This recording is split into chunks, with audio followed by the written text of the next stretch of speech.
నమస్తే, welcome to our channel. నేను మిషాల్ని. ఏపీలో మండలిలో అవిశ్వాస తీర్మానం చైర్మన్పై జరుగుతుంది. మరి ముఖ్యంగా 8 మంది రాజీనామా చేశారు గతంలో. అయితే వీళ్ళ మీద ఇప్పుడు సమాచారం అయితే ఏ విధంగా ఉండబోతుందో, ఏ విధంగా సమాచారం వస్తుందో తెలుసుకోబోయే ముందు స్టూడియోలో ఉన్నారు పొలిటికల్ అనలిస్ట్ శ్రీలీల గారు ఉన్నారు. వారి అడిగి విషయాలను తెలుసుకునే ప్రయత్నం చేద్దాం. నమస్కారం మేడం. నమస్తే అమ్మా. మేడం, ఇప్పుడు వైసీపీ ఎమ్మెల్సీలు అందరూ కూడా గతంలో చూసాం 8 మంది రాజీనామా చేసింది. ఇప్పుడు వాళ్ళ మీద ఇప్పుడు మండలిలో చర్చ జరుగుతుంది. నిజంగా వీళ్ళ చర్చ ఏ విధంగా ఇంకా ముందుకు సాగుతుంది, ఏ విధంగా ఉండబోతుంది అంటే ఏం చెప్తారు మేడం? ఇక్కడ నిజంగా వైఎస్ఆర్సీపీ పార్టీ ఎమ్మెల్సీలు రాజీనామా చేయటం అయిపోయింది. వాళ్ళు వేరే పార్టీలో కూటమిలో జాయిన్ అవ్వటం అయిపోయింది. కానీ వాళ్ళ రాజీనామాని వాళ్ళు వైఎస్ఆర్సీపీ పార్టీ వాళ్ళు అంగీకరించట్లేదు. వాళ్ళు యాక్సెప్ట్ చేస్తే వీళ్ళు బయటకు వచ్చేసినట్లే. మరి దాంట్లో ఒక ఎమ్మెల్సీ అయిన జయమంగళం వెంకటరమణ గారు కోర్టుకు వెళ్ళటం జరిగింది. మరి అక్కడ కూడా మా రాజీనామాని అంగీకరించండి అని వాళ్ళు కోర్టులో కేసు వేయటం అది నడుస్తుంది. ఇంకా చూస్తే మండలి చైర్మన్ మరి నిజంగా ఆయన మోషన్ రాజు గారు ఉన్నారు. ఆయన నిజంగా అక్కడ ఆ చైర్లో కూర్చున్న తర్వాత ఎంత హుందాగా ప్రవర్తించాలి, ఏ విధంగా ఆ సభని ముందుకు కొనసాగించాలి, ఎవరు ఏ విధమైన అక్కడ చర్చ తీసుకొస్తున్నారు, ఆ చర్చ అక్కడ కరెక్టా కాదా అనే దాని ప్రకారం వెళ్ళాలి. కానీ ఆయన మీద కూడా ఈ రోజున అందరూ అవిశ్వాసం చూపించటం కరెక్ట్ గా లేదు అనేది. మరి ఇంకొక వైపు చూస్తే వైఎస్ఆర్సీపీ పార్టీ మరి వాళ్ళు 11 మంది ఎమ్మెల్యేలుండి మరి కనీసం ప్రతిపక్ష హోదా కూడా లేకుండా, సరే లేకపోతే లేకపోయింది, దాని గురించి మీరు ఏడవద్దు చిన్నపిల్లాడు చాక్లెట్ లాగా, ఆ ప్రతిపక్ష హోదా గురించి పక్కన పెట్టి మీరు ఎమ్మెల్యేలందరూ అసెంబ్లీకి రమ్మని కూటమి వాళ్ళందరూ కూడా కోరుకోవడం జరిగింది. అయినా వాళ్ళు రావట్లేదు. సరే ఆయన ఏం చెప్పాడు జగన్మోహన్ రెడ్డి గారు, నేను మాట తప్పను, మడని తిప్పను, నాకు ప్రతిపక్ష హోదా ఇస్తేనే ప్రత్యేక ప్రతిపక్ష హోదా వస్తాను అసెంబ్లీకి అన్నాడు. మరి మాట మీద నిలబడాలి కదా జగన్మోహన్ రెడ్డి గారు. మరి మా అన్న పులి అది గడ్డం గీసుకోదు, మా అన్న గీసుకుంటాడు, ఈ డైలాగులు మాత్రం బాగా చెప్తారు. సరే ఇది పులివెందుల పులే మచ్చల పులే పక్కన పెడితే మాట తప్పాడు జగన్మోహన్ రెడ్డి. నువ్వు అసెంబ్లీకి రాను అని చెప్పినప్పుడు రాకుండా ఉండాలి. వీళ్ళందరూ తెలిసి కూటమి వాళ్ళు ఏం చేశారంటే వీళ్ళని ట్రాప్ చేశారు, వైఎస్ఆర్సీపీ పార్టీ వాళ్ళని. ఏ విధంగా, మీరు మండలి రాకపోతే మిమ్మల్ని మీ మీద అనర్హత వేటుపడిద్ది, మీరు ఎమ్మెల్యేలుగా అర్హత కోల్పోతారు అని చెప్పేసి వాళ్ళని భయపెట్టారు.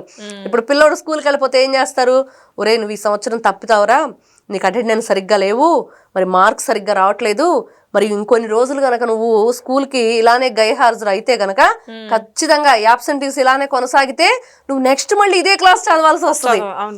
వాడి కనీసం అదే క్లాస్ చదవాల్సి ఉండిద్ది టైము, కానీ వీళ్ళకి అసలు ఇంకా పూర్తిగా నెక్స్ట్ అసలు గెలుస్తారో లేదో తెలియని పరిస్థితి. మొత్తానికి భయపెట్టేశారు కూటమి ఎమ్మెల్యేలు.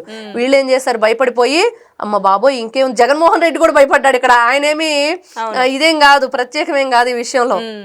వెంటనే మొత్తం 11వ తారీఖున పరిగెత్తుకుంటా వచ్చి అసెంబ్లీలో మరి గవర్నర్ గారి ఏదైతే ఆ రోజున ఉపన్యాసం ఉందో దానికి హాజరయ్యి 11 నిమిషాలుండి అందరూ పారిపోయారు బయటికి.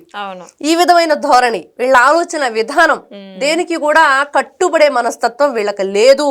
ఎందుకు చెప్పుకుంటారు, మాట తప్పం మడని తిప్పం, సింహము పులి, ఎందుకు ఇవన్నీ ఏడవటానికా? మీరు రాష్ట్రాన్ని సరిగ్గా పరిపాలించినట్టే ఈ రోజున ప్రతిపక్ష హోదా కూడా లేకుండా చేసేవాళ్ళు కాదు ప్రజలు. ఆ రోజు ఏం చేసిన తప్పుకి ప్రజలు మీకు శిక్ష వేశారు. అది మర్చిపోయి ఈ రోజున ఎమ్మెల్సీలు ముఖ్యంగా చూసుకుంటే వాళ్ళు రాజీనామా చేసి కూటమి ప్రభుత్వంలోకి ఎందుకు వచ్చారు అంటే చాలా మంది చాలా రకాలుగా మాట్లాడుకోవచ్చు. అధికారంలో ఉండే చాలు గోడ మీద పిల్లులాగా దూకేస్తారు. అలా ఆలోచించడం ఎందుకు? వాళ్ళు ప్రజా సమస్యల్ని తీర్చడానికి ప్రజల పట్ల ఆసక్తికరంగా ఉన్నారేమో. ఈ రోజున మంచి ప్రభుత్వం వచ్చింది, మంచి ఆలోచన విధానంతో ముందుకు వెళుతుంది, ప్రజల సమస్యని వీళ్ళు ఏ విధంగా తీసుకుంటున్నారు, వాళ్ళ సమస్యలను ఏ విధంగా పరిష్కరిస్తున్నారు అనే దృష్టితో వాళ్ళు వచ్చి ఉండొచ్చు. మరి వైఎస్ఆర్సీపీ పార్టీ ఎందుకు యాక్సెప్ట్ చేయట్లేదు వాళ్ళ ఏదైతే రాజీనామా చేశారో దాన్ని? ఈ రోజున మండలిలో చైర్మన్ గారి విషయానికి వస్తే ఆయన కూడా మరి ఒక రకమైన ద్వంద్వ వైఖరి చూపిస్తున్నాడు. మరి ఆయన కూడా మరి వైఎస్ఆర్సీపీ పార్టీ జగన్మోహన్ రెడ్డి గారి స్క్రిప్ట్ చదువుతున్నాడు అనే కూడా ఆయన మీద అపవాదు ఇప్పుడు వస్తుంది. ఖచ్చితంగా ఆయన మీద అది నిజమేనంటే గనక వీళ్ళందరూ రాజీనామా మరి ఏదైతే కొంతమంది వస్తున్నారో ఇవన్నీ కూడా వాళ్ళు యాక్సెప్ట్ చేసి ఈ అవిశ్వాస తీర్మానం అందరూ కూడా పెడితే గనక ఏం జరిగిద్ది అంటే ఖచ్చితంగా అక్కడ ఈ రోజున వైఎస్ఆర్సీపీ పార్టీ ఇక్కడ ప్రతిపక్ష హోదా లేకుండా అసెంబ్లీకి ఏ విధంగా రాలేకపోతుందో రేపు మండలిలో కూడా ఎవ్వరూ ఉండే పరిస్థితి లేదు. అక్కడ కూడా మెజార్టీ తగ్గిపోతుంది. ఈ రోజున ఆయన పరిస్థితి, ఎవరైతే మండలి చైర్మన్ గారు ఉన్నారో ఆయన పరిస్థితి ఏంటంటే ముందు నుయ్యి వెనగ్గొయ్యి. ఒకవైపు జగన్మోహన్ రెడ్డి గారి మాట వినాలా, ఇంకొక వైపు మండలిలో మరి నేను మరి ఏ విధంగా వ్యవహరించాలి అన్నది. ఒకప్పుడు జగన్మోహన్ రెడ్డి గారు ఏం చేశారు, అబ్బే మండలి వేస్ట్. ఈ రోజున అసెంబ్లీలో చాలా మంచి మంచి క్వాలిఫికేషన్ ఉన్న ఎమ్మెల్యేలు అందరూ ఉన్నారు. మరి ఇట్లాంటి మంచి మంచి క్వాలిఫైడ్ పీపుల్స్ అందరు ఇక్కడ ఉన్నప్పుడు ఇంకా మండలి ఎందుకు? ఇక్కడ ఎవరు సరైన విద్య లేని వాళ్ళు ఉంటే మండల్లో మంచి ఎడ్యుకేటెడ్ పీపుల్ ఉంటే వాళ్ళు మానిటర్ చేస్తూ వస్తారు. అన్ని విషయాల మీద చర్చ చాలా బాగా జరిగిద్ది అనే దాని మీద పెట్టారు. కానీ ఇంకా అసలు మండలితో పని లేదు, మండలిని రద్దు చేద్దాము, అసలు మండలి వేస్ట్ అన్నాడు. ఈ రోజున అదే మండలిలో జగన్మోహన్ రెడ్డి మరి వాళ్ళ పార్టీ ఎమ్మెల్సీలు వచ్చి వాయిస్ ఇవ్వటం, అదే గతి అయింది. ఏదైతే నువ్వు కాదన్నావో అదే గతి అయింది. ఇది కర్మ. మరి జగన్మోహన్ రెడ్డి గారు అప్పుడు ఎందుకు వద్దన్నారు మండలి అంటే, ఆ రోజున ఆయన బాధ ఏంటంటే 3 రాజధానులకి మండలి యాక్సెప్ట్ చేయలేదు. ఆ రోజున మండలిలో ఆయనకు ఆమోద ముద్ర దొరకలేదు. వాళ్ళు రిజెక్ట్ చేశారు ఆ విషయాన్ని. ఆ అక్కస్తోటి ఆ కక్షతోటి ఆయన ఆ విధంగా మాట్లాడటం జరిగింది. మరి ఈ రోజున అదే మండలి ద బెస్ట్, మా వాళ్ళు వాయిస్ ఇవ్వడానికి బాగుంది అని చెప్పి చెప్పుకోవడానికి బాగుంది. వీళ్ళ 2 నాలుకల ధోరణి, వీళ్ళ ఆలోచన విధానం, వీళ్ళు సరైన పద్ధతిలో ఎప్పుడు కూడా మాట్లాడింది కానీ, సరైన పద్ధతిలో వీళ్ళు ఆలోచించింది కానీ, సరైన పరిపాలన అందించింది కానీ ఎప్పుడూ లేదు. ప్రతిసారి ఇలానే ఉంటుంది.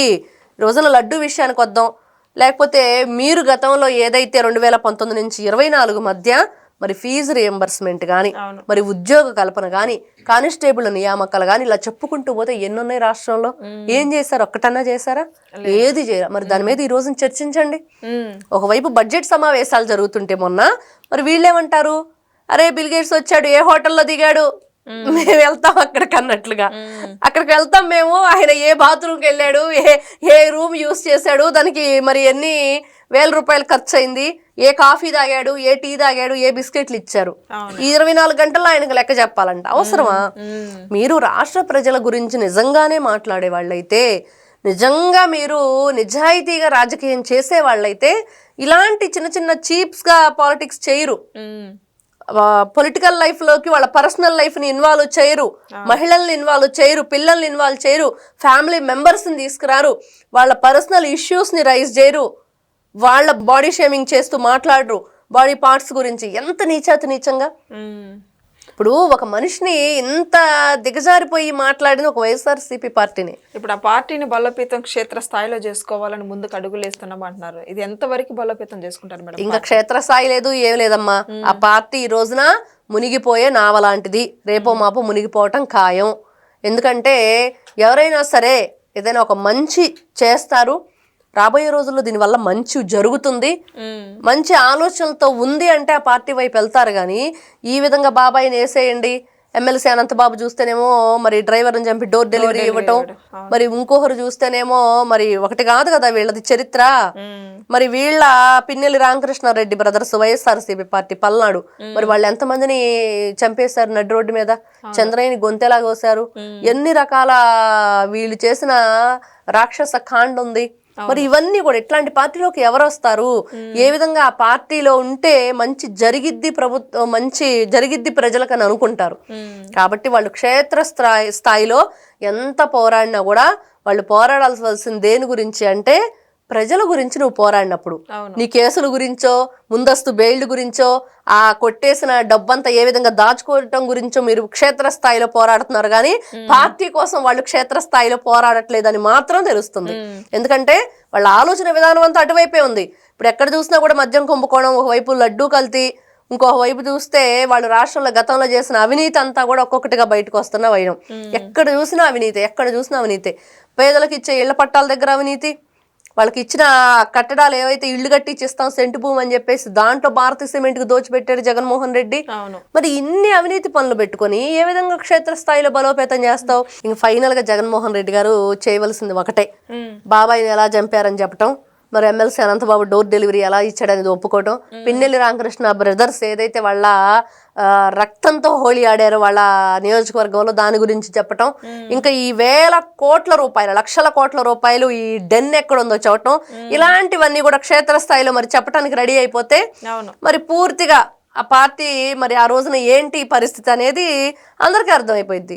జగన్మోహన్ రెడ్డి గారు ఆలోచన మార్చుకోవాలి, ప్రజల పట్ల ఒక అవగాహన తెచ్చుకోవాలి. ఇవన్నీ వదిలేసి మరి ఈ రోజున వీళ్ళు మాట్లాడే విధానం కానీ, అసెంబ్లీకి వచ్చి మరి ఏదైతే మండల్లో చేసే రచ్చ కానీ, అంటే వీళ్ళు ఎప్పుడు చర్చకు రారు, వాళ్ళు చేసేదంతా రచ్చే. కాబట్టి వీళ్ళు రచ్చకే ప్రాధాన్యం ఇస్తారు కానీ చర్చ కాదు అనేది వైఎస్ఆర్సీపీ పార్టీ ముద్ర వేసుకుంది. Thank you. నమస్తే.